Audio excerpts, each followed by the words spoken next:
Dans cet exercice, on étudie le mouvement d'un marteau qui est lancé en l'air et dans la première question, on veut que vous dessiniez les trajectoires du point repéré en jaune, donc celui-ci, l'extrémité du manche et du point repéré en vert, donc cette extrémité-là du marteau, là où se situe sa tête métallique.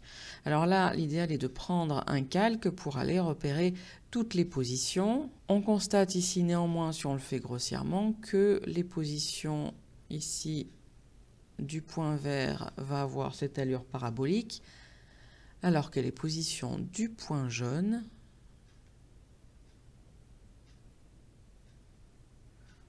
vont avoir plutôt cette allure qu'on va appeler une cycloïde. On me demande de justifier que le point vert est le centre de masse du marteau. Eh bien, je vois que le point vert, c'est celui qui a la trajectoire la plus simple. Donc, a priori, c'est celui dont on va étudier la trajectoire, celui qui est le centre de masse.